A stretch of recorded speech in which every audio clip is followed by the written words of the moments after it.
지난 시간에 식품 장음 정토분 했는데요. 앞에서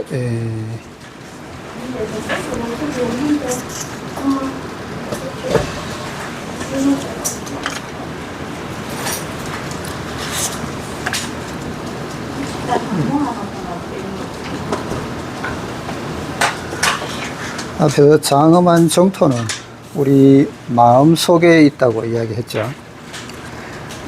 그래서 마음 밖에서 도를 구한다는 것은 나무에 걸려있는 영양을 어디서 찾느냐는 비유를 들어가지고 마음 밖에서 도를 구할 수 없다는 이야기를 장엄정토분에서 했고요. 그 다음에 오늘은 11품 무의의 복이 더 낫다, 무의 복성분 들어가겠습니다. 수보리여, 만약 겐지스강에 모든 모래 수만큼이나 많은 겐지스강이 있다면 그대 생각은 어떤가? 이 모든 겐지스강의 모래는 많지 않겠는가? 수보리가 말했다. 아주 많습니다, 세존이시여. 모든 겐지스강만 해도 무수히 많은데 하물며 그 모래겠습니까? 수보리여, 내가 지금 진실하게 말하지만 만약 선남자 선여인이 겐지스강의 모래수만큼이나 많은 3천 대천세계를 가득 채운 칠보로서 보시한다면 그 얻는 복이 많지 않겠는가? 수보리가 말했다. 아주 많습니다, 세존이시여. 부처께서 수보리에게 말씀하셨다. 선남자 선여인이 이 경전 중 사국에라도 수지하여 다른 사람을 위해 말해준다면 그 복덕은 앞의 복덕보다 클 것이다. 오늘은 금강경 제11품을 설명하겠는데 이 품은 무의복성분입니다. 이 제목은 비록 후세에 붙여진 것이지만 핵심이 모두 드러나 있습니다. 무의복은 청복에 속합니다. 청복이라는 것은 내적인 안정, 심적인 고요함을 누리는 복을 청복이라고 이야기를 합니다. 무의복성이란 청정한 복이 세간의 일체 부귀와 공명보다 훨씬 낫다는 말입니다. 성이란 이길 성자인데요. 이기다라는 뜻이 있는데 초과 또는 초월의 뜻입니다. 앞의 제10품에서 대신의 문제를 언급했습니다. 대신이란 일체 중생의 생명이나 육체 후면에 존재하는 형이상적인 육체의 근본을 가리키는 것으로 법신이라고도 하는데 태어나지도 죽지도 않습니다. 법신을 또 우리는 본성이라고 하죠. 우리 마음의 본성, 중생의 본성을 법신이라고도 합니다. 이제 화제가 복의 문제로 바뀌었습니다. 사람은 자기 생명의 본래 모습을 찾아야 하지만 태어나지도 죽지도 않는 대신을 얻기 위해서는 참으로 많은 복이 있어야 합니다.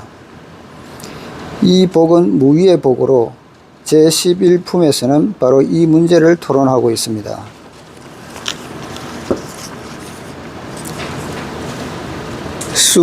수보리여, 여 항하중 소유사수, 항하 중에 있는 바 모든 모래수와 같고 여시사 등 항하, 이 모래와 같은 항하, 만약에 이 모래와 같다면, 모래와 같은 항하라면 그대 생각은 어떤가? 말하자면 항하 속에 있는 모든 모래 숫자만큼이나 모래 숫자가 이 하나하나의 모래가 또 항하와 같은 숫자라면 항하로 대응된다면은 시제 항하사, 이 모든 항하의 모래는 영위다부 많다 하지 않겠는가? 수보리가 말했다. 심다 세존, 아주 많습니다, 세존이시여. 단 제항하 상다무수 하황기사, 단지 이 항하만 하더라도 그 수가 또한 너무 무수히 많은데 하환기사 하물며 그 모래겠습니까? 항하 숫자만 해도 그렇게 많은데 그 속에 있는 모래는 얼마나 더 많겠느냐는 뜻이죠. 겐지스강은 인도의 주요 강 중의 하나로서 중국의 황하와도 같은 그런 강입니다. 지금 부처는 겐지스강의 모래수는 얼마나 될까 하는 문제를 제기합니다. 수없이 많아 계산할 방법이 없겠지요. 이것이 첫 구절의 주제입니다. 이 또한 항하로 예를 들었는데, 예, 부처님이 그 생활하던 곳이 겐지스강 주변에 있기 때문에 이렇게 겐지스강을 예로 들었겠지만, 부처님이 중국 황하 근처에 있었다면 또 황하의 모래수만큼이라고 해서 또 이야기를 했겠죠. 그래서 이것은 겐지스강이라고 하는 것은 그때 그 방편에 따라서 이야기를 한 겁니다. 그 조건에 따라서 이야기를 한 거겠죠. 두 번째 주제는 겐지스강의 모래수와도 같이 수없이 많은 겐지스강입니다. 그대 생각은 어떤가? 이렇게 많은 겐지스강 속의 모든 모래수는 아주 많지 않겠는가? 수보리가 대답합니다. 세존이시여, 당연히 아주 많습니다. 부처가 다시 말합니다. 이 세계, 우리가 살고 있는 이 우주 속에는 인도에 겐지스강이 있다면 중국에는 황하가 있고 유럽과 기타 지역에도 이렇게 큰 강이 있을 것이니 그 수가 얼마나 많겠는가. 여기서 우리는 두 가지 관점을 볼 수 있습니다. 하나는 부처가 말한 삼천대천세계로서 부처의 세계관, 우주관입니다. 매 하나의 우주에는 얼마나 많은 강이 있을까요? 불경에서는 항시 이렇게 말합니다. 나는 그대들에게 말해줄 방법이 없다. 그대들의 지식이 부족해서 아무리 해도 이해하지 못하리라 생각되기 때문이다. 이전에는 부처의 이 말이 공허하게 들렸으나 지금은 그렇지 않습니다. 과학적으로 증명되어 그것이 공허한 말이 아니라는 것이 드러났습니다. 요즘은 천체망원경도 발달했고 현미경도 발달해가지고 크고 작은 것을 무수하게 볼 수가 있겠죠. 한정되었던 중생의 시야가 그만큼 넓어졌으니까 과학적으로 증명되었다는 이야기죠. 다음은 두 번째 관점입니다. 부처는 수보리에게 말합니다. 겐지스강과 같은 강이 모두 얼마나 될지도 알 수 없을진데 하물며 그 많은 강의 모래수는 어떻겠는가 더 헤아리기 힘들 것이다. 수보리 아금 실은 고여. 수보리여, 내가 지금 진실된 말로 그대에게 고하노니 이야기하느니. 여기까지 말하고 나서 부처는 또 수보리를 부릅니다. 좀 더 실제적으로 일러주겠다는 겁니다. 야규 선남자 선여인 이 칠보 만 이소 항하사수 삼천대천세계 이용보시 덕복다부. 야규 선남자 선여인, 만약에 선남자 선여인이 있어 이 칠보로서 만은 가득 채운다는 거죠.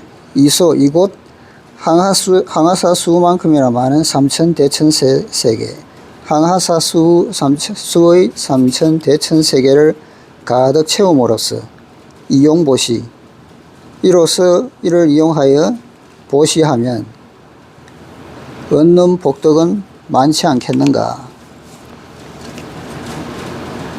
위 내용에 이어서 다시 문제를 제기합니다.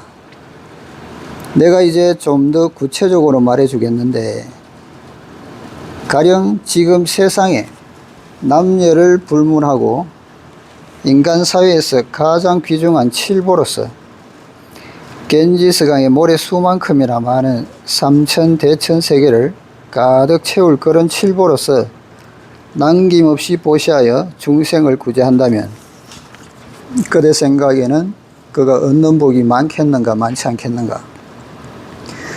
그가 얻을 수 있는 선의 영보가 많겠는가 많지 않겠는가? 수보리은 수보리가 말했다. 심다세존 아주 많습니다. 세존이시여. 물론 아주 많을 겁니다. 그렇게 선한 일을 행한다면 그 복보는 대단히 많을 겁니다. 누가 만약에 자기가 가지고 있는 전 재산을 털어가지고 뭐 중생을 구제한다고 그러면 그 사람의 복덕은 엄청나게 크겠죠. 또 사회적으로도 엄청나게 존경할 것이고, 만약에 그렇게 했다면 바로 매스컴에도 나고 하겠죠. 그런 복덕이 크겠지만 그거보다 더한 3천 대천 세계를 채우는 칠보로서 보시를 한다고 그러면 그 복덕은 얼마나 크겠습니까? 그래서 아주 크다고 이야기를 하는 겁니다.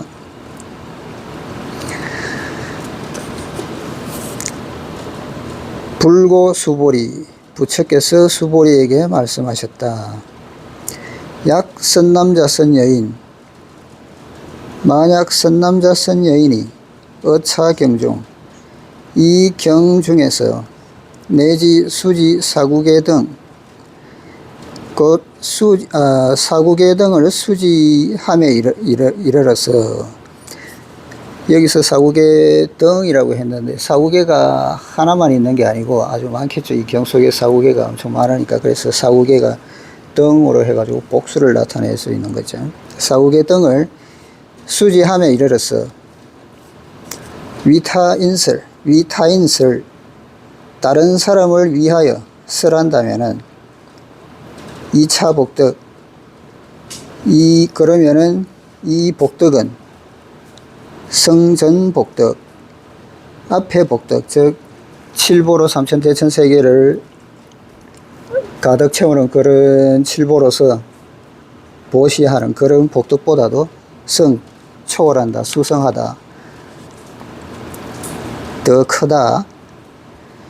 이 구절의 내용은 아주 엄중합니다. 부처는 말합니다. 가령 이 세상에 어떤 선한 사람이 있어서 금강경의 내용을 숙지하고 더 나아가 수지할 수 있다면, 여기서 수지라는 말에 특별히 주의해야 합니다. 그 의미는 내용을 받아들일 뿐 아니라 그에 의거해 지속적으로 수양한다는 것입니다.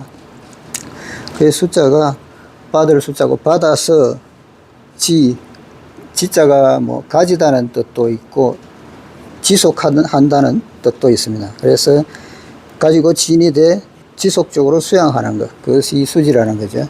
단지 뭐 경전만 읽는 것뿐만 아니라 그것을 읽고 이해하고 받아들여서 경전의 내용을 실천할 수 있는, 지속적으로 실천할 수 있는 그 상태가 수지라는 거죠. 한 걸음 더 나아가 말한다면 금강경의 이치를 숙지하고 그것을 경험할 수 있는 단계에 이르렀을 때야 받아들이는 바가 있다는 것입니다. 이치상으로만 받아들이는 것은 아무 소용없습니다. 불법을 진정으로 이해하고 몸과 마음으로 받아들여서 변화가 생겼을 때야 비로소 받아들였다고 할 수 있습니다. 이 받아들였다는 것이 우리가 뭐 지식을 이야기하자면은 어떤 것에 대해서 내가 여기에 대한 지식을 가지고 다른 사람에게 설명할 수 있을 때 그것을 내가 안다고 이야기를 할 수가 있는 거예요. 단지 겉으로만 이해하는 게 아니고 그것이 어떤 거라는 것을 확실히 알고 다른 사람에게 설명할 수 있을 때 내가 그것을 안다라고 할 수 있듯이, 이 수 받아들이는 것도 몸과 마음으로 받아들여서 변화가 생겼을 때 비로소 수라고 이야기한다는 거죠. 그러나 단지 받아들이는 것만으로는 불충분합니다. 영원히 그 상태, 그 경계를 유지해야 합니다. 여기 이것이 지죠. 수지의 지속하는 거. 이렇게 해야만 수지라 할 수 있습니다. 수지라는 두 글자를 대충 보아 넘겨서는 안 됩니다. 어떤 사람은 날마다 금강경을 염송하는 것을 수지라고 하지만 이건 그냥 읽고 지나가는 것에 불과합니다. 금강경을 다 읽고 나서는 그만이기 때문입니다. 만약 경전의 핵심을 이해했다면 식사할 때에도 마찬가지이지만 가장 요긴한 영양분을 흡수했다면 나머지 찌꺼기에 대해서는 고려할 필요가 없습니다. 금강경에서도 말하고 있지만 부처가 말한 법은 강을 건너는 배처럼 이미 강을 건넜다면 더 이상 필요 없습니다. 금강경을 다 외거나 외지 않는 것과는 무관합니다. 진정으로 이해했을 때에야 비로소 수지라 할 수 있습니다. 가령 그런 사람이라면 금강경의 전체 내용을 다 수지할 필요는 없습니다. 중간에 사구계만이라도 진정으로 깨쳐 받아들이고 또 그 경계를 지속적으로 유지하면 됩니다. 그런 뒤에 다른 사람을 이끌고 다른 사람을 위해 해설한다면 이 사람의 복은 전 우주에 가득 찬 재화로 보시하는 것보다 훨씬 크다는 것입니다.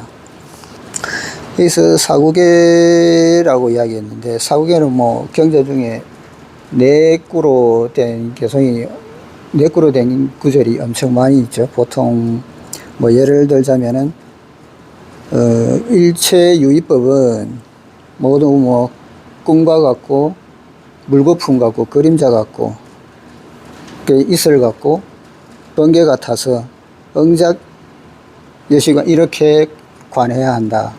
이것도 사구계고요. 내지는 모든 상은 모두 허망하니 모든 상이 아님을 본다면은 열애를 볼 것이다. 이런 범소유상, 개시허망, 약견 재상 비상, 즉 견열애 이렇게 사구로 되는 이런 모든 게 사구계죠. 그래서 경전 안에는 이런 사구계가 엄청 많이 있습니다. 이런 사구계만이라도 진정으로 받아들이고 깨쳐가지고 그걸 다른 사람을 위해서 설할 수 있다면 그 사람의 복덕은 재화로 보시하는 것보다 더 크다는 거죠. 이 사실은 아주 엄중합니다. 이렇게 말한다면 금강경을 설법하는 사람의 복은 너무도 커서 그것을 갈무리할 방법이 없을 겁니다. 전 우주로도 그것을 다 갈무리할 수 없습니다.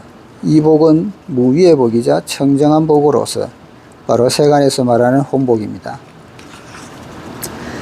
금강경의 사구계가 무엇인지에 대해서는 앞에서 이미 언급한 바 있지만 이것은 천고 이래 이 경전을 연구하면서 항시 논의되던 문제입니다. 금강경의 사구계가 단지 하나에 그치지 않으며 경전 속에서 좋은 구절은 모두 사구로 이어져 있기 때문입니다. 그러니 무엇이 진정한 사구계인지 말할 도리가 없습니다. 이는 아주 중대한 문제입니다. 젊은 사람들이 참고로 할 수 있도록 이렇게 말할 수는 있겠지요. 내 말이 반드시 옳지는 않으니 여러분 각자 스스로 이 지혜로서 풀라고요. 부처가 말한 바 있습니다. 그가 말한 것은 헤아릴 수 없이 많지만 그의 말은 환자의 병을 고치기 위해선 의사의 처방전과 같다고요. 만약 병이 다 나은 후에도 처방전을 붙들고 놓지 않는다면 그 사람은 어리석은 사람이겠지요. 이것은 금강경 속에서 부처 자신이 말한 것입니다. 선종의 각 종파에서는 항시 사구를 벗어나고 온갖 그릇된 것을 끊는다. 리사구 절백비라고 합니다. 이렇게 해야만 비로소 불법을 연구할 수 있다는 것입니다. 사구에서 벗어나고 온갖 잘못된 것을 모두 떨쳐버린다는 것입니다. 일체의 것은 모두 그릇된 것입니다. 그러므로 이들 모두를 떨쳐버려야 합니다. 이 사구라는 것은 반편으로 이야기한 거죠. 이 사구 중에서 많은 사구가 있겠지만 어떤 사구는 내한테 와닿지 않고 어떤 사구는 들었을 때 바로 내가 마음속으로 체득할 수 있는 그런 사구도 있겠죠.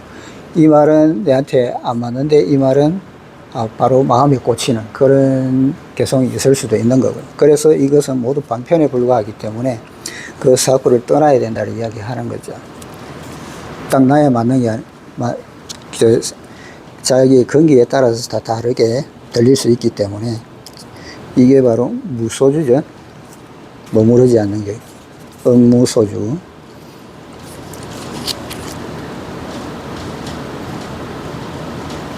모두를 떨쳐버려야 합니다. 사구를 벗어나고 온갖 그릇된 것을 끊는다라는 것은 일체에 대한 부정입니다. 이 사국에는 금강경의 것이기도 하고 금강경의 것이 아니기도 합니다.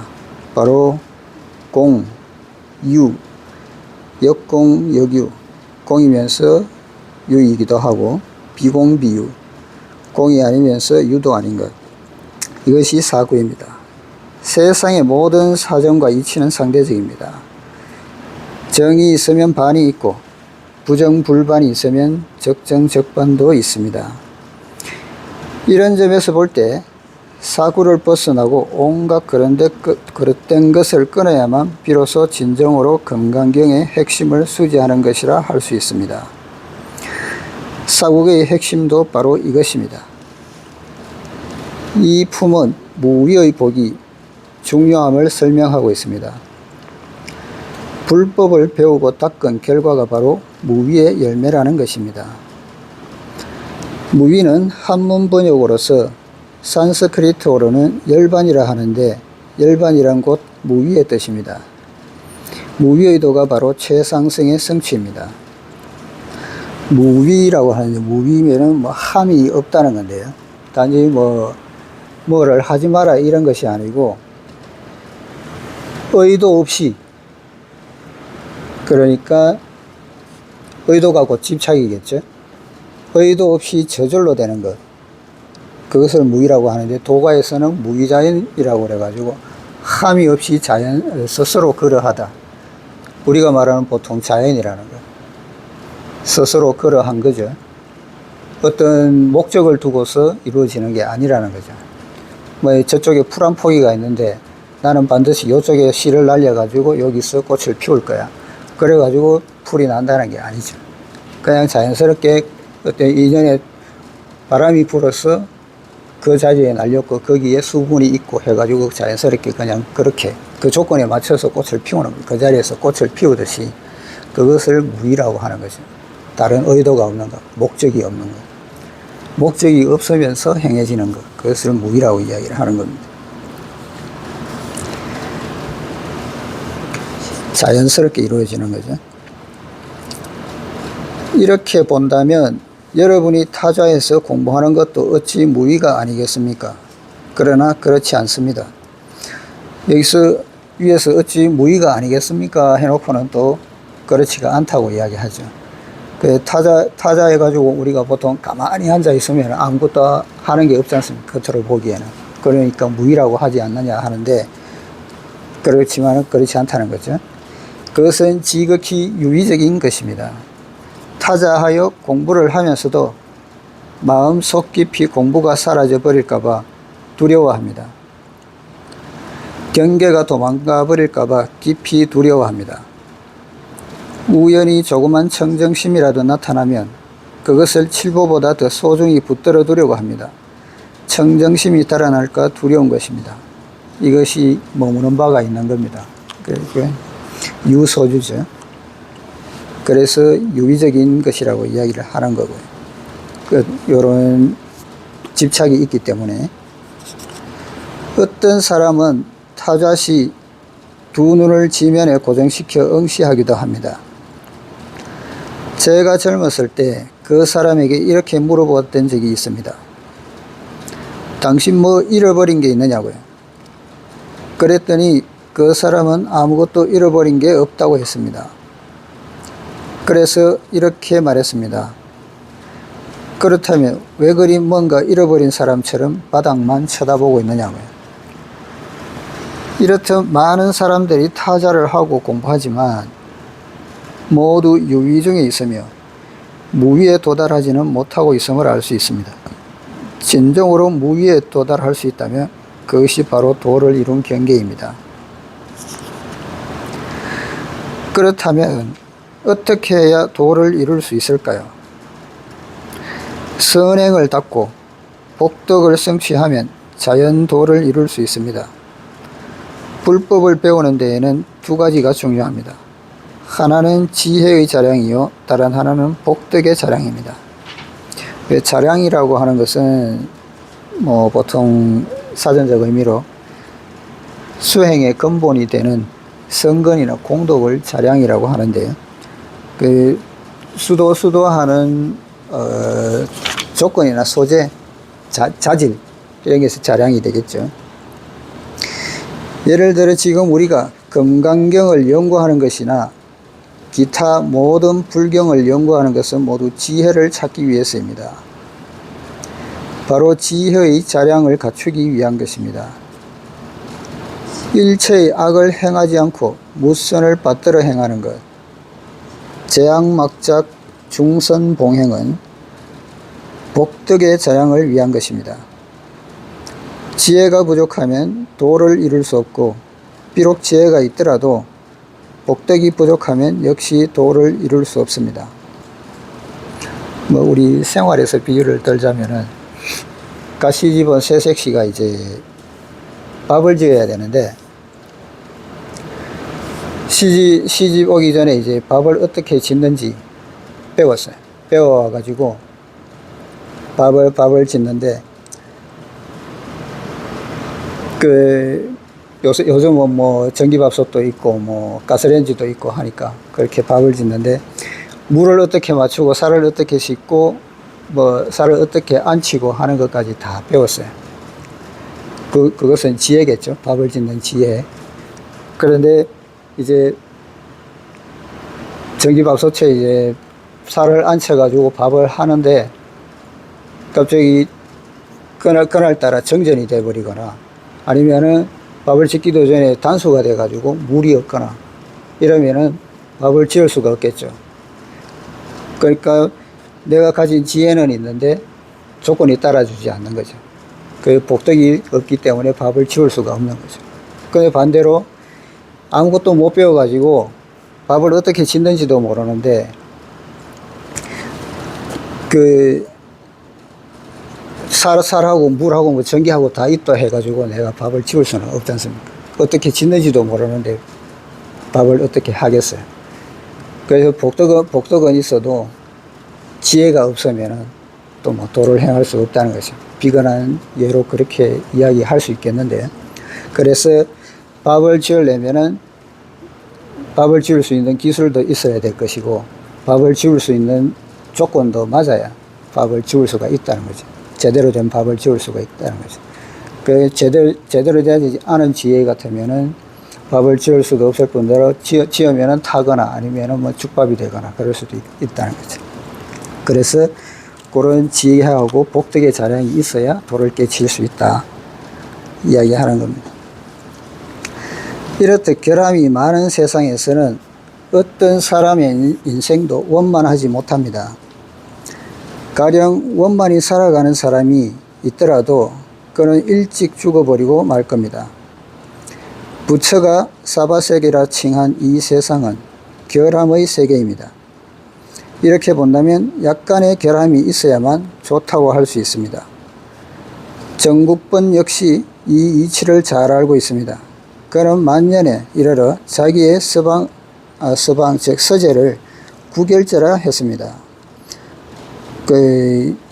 취해라고 하는 결핍되는 건데, 결핍을 구한다, 결핍을 구하는 집이라는 뜻으로 구결제라 했습니다. 일체가 모두 만족스러운 것은 대단히 두려운 일입니다. 약간의 결함이 있기를 희망해야 합니다. 그렇기 때문에 이 결함의 세계에서는 복덕이 있는 사람은 지혜가 없고, 지혜가 있는 사람은 복덕이 없습니다. 책을 많이 읽는 사람은 대부분 복덕이 부족한 반면, 운이 비교적 좋은 사람은 거의가 지식에서 약간 뒤떨어집니다. 어느 한 면이 좋으면 다른 한 면이 부족하게 마련입니다. 모두 다 갖추려면 오직 성불하는 방법밖에 없습니다. 그래서 예전에 우스갯소리로 그런 말이 있었죠. 보통 이 회사나 공장이나 회사를 차리는 사람은 대부분 공부 못한 사람들, 국민학교도 제대로 졸업하지 못한 사람들이 전부 대학교 졸업한 직원들을 거느리고 있다 이야기하죠. 그런 면에서 복덕이 있는 사람과 지혜가 있는 사람, 그 책을 위해서 이야기했듯이 그런 부분입니다. 그래서 모두 갖추려면 오직 성불하는 방법밖에 없습니다. 그렇지만 성불해서 구하는 것은 이런 복이 아니라 무위의 복입니다. 이 무위의 복을 성취하기는 아주 어렵습니다. 그만큼 복덕도 있어야 되고 지혜도 있어야 되겠죠. 이제 무위의 복에 대한 개송을 보기로 합시다. 만곡주량 두부호. 만곡, 여기서 곡은 이제 열마를 일곡이라고 합니다. 도량형에서 열마를 일곡이라고 하는데, 만곡에 이르는 주량, 보석이죠. 보석을 두부호, 말로 되는 부호, 만곡이나 되는 주량을 말로서 되는 거죠. 그만큼의 부호라는 뜻입니다. 부자라는 뜻이죠. 강산 무주 원륜고. 강산에는 주인이 없고 원륜은 달을 이야기합니다. 달만 높이 떠 있다. 사바루해 3000개.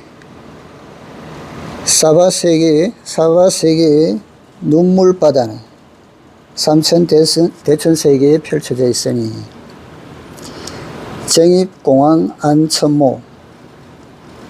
다투어서 공황의 안천모라고 하면은 속눈썹을 이야기하는데요.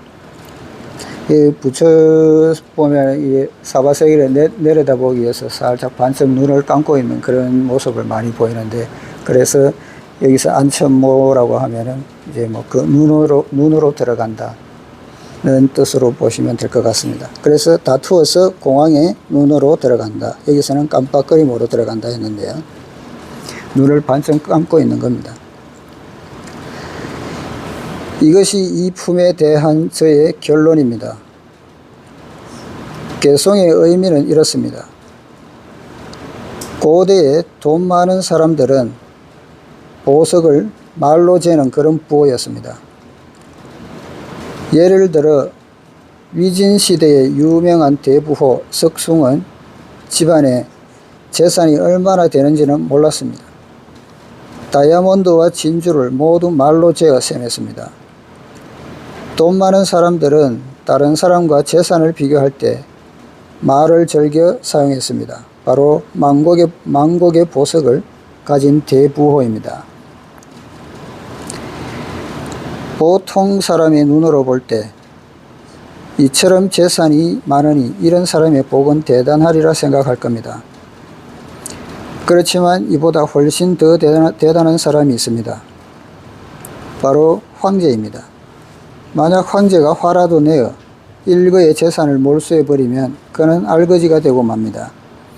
그러니 황제의 복이 이 사람보다는 훨씬 더 크지요.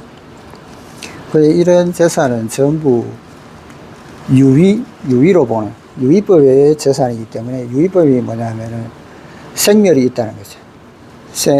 나고 멸해지는 게 있다는 거죠. 그래서 이것은 언젠가는 다해지는 복이라는 이야기입니다.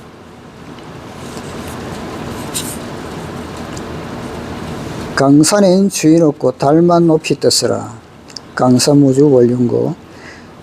하지만 이렇게 큰 복을 지닌 황제들도 이미 다 사라져 버리고 말았습니다. 어느 누가 이 강산의 주인이 될 수 있겠습니까? 사람 자체도 마찬가지로 유의법에 의해서 생겨나고 하는 거기 때문에 생멸이 있으니까 이 황제들도 다 사라지고 없는 거죠. 예전에 시종가요? 신가요? 산천은 의과대 인거는 관계없네 이런 말도 있는데, 산천은 이서대 사람들은 옛 사람이 아니라는 거죠. 그 생멸이 있는 유의법의 존재라는 겁니다. 어느 누가 이 강산의 주인이 될 수 있겠습니까? 한 세대 한 세대, 한 사람 모두 바뀌어 버립니다. 그러나 몇 천년 전에 저 달은 오늘도 떠오르고 내일도 떠오를 겁니다. 한나라 때도 떠올랐고 당나라 때도 떠올랐습니다. 세상 사람들이 아무리 뭐라 떠들어대도 말입니다. 제왕의 북이라는 것도 일장춘몽에 불과합니다. 사바 삼천세계는 눈물의 바다이니 사바누해 삼천계. 그럼에도 세상 중생들은 부귀의 복을 귀중히 여겨 태어나서 죽을 때까지 추구하다 죽음에 이르러서도 놓지 않으려 합니다. 이 때문에 상제보살, 항상 우는 보살이죠. 상제보살은 영원히 눈물을 흘립니다. 중생의 어리석음을 슬퍼합니다. 이 세계는 사바세계입니다. 눈물의 바다입니다. 누구 하나 불쌍하지 않은 사람이 없습니다. 부처의 깜빡거림 속으로 다투어 들어가도다. 쟁입공황 안천모. 공황이란 석가모니 불로서 성불한 사람을 공황이라 합니다. 공황이 된 사람은 눈을 한번 깜빡이는 순간에도 일체가 모두 공으로 보입니다. 그러므로 1만년의 역사도 손가락 한번 튕기는 사이에 지나가 버리며 일체의 부귀 또한 한 줌의 재처럼 사라져 버립니다. 이런 도의 열매를 정득하기 위해서는 세간의 복덕을 초월해야만 합니다. 진정으로 큰 복이 있는 사람만이 금강경을 이해할 수 있고 지혜를 성취한 사람만이 성불할 수 있습니다. 여기서 우리는 이 품에서 말하는 복덕이 진정한 복덕이자 지혜의 복덕임을 알 수 있습니다. 대지혜가 바로 대복덕입니다. 지혜의 복덕은 돈으로 살 수 있는 것이 아닙니다. 세상에서 가장 가치 있는 것은 가장 가치가 없는 것이나 마찬가지입니다. 제일 가치 있는 것은 가격이 없습니다. 지혜는 절대적 가치가 있는 것이지만 이것을 얻는 데에는 한 푼의 돈도 필요치 않습니다. 그렇기에 중생이 전도되었다고 부처가 늘 말하는 겁니다. 공황의 깜빡거림 속으로 다투어 들어간다는 것은 앞다투어 성불하기를 바라야 한다는 것입니다. 그래서 우리가 이 금강경을 통해서 금강경의 지혜를, 반야의 지혜를 얻어가지고 바로 성불할 수 있도록 노력해야 된다는 거죠. 이래서 오늘 11품까지 했는데요. 12품을 시험하기 위해서 다음 시간에 하도록 하겠습니다.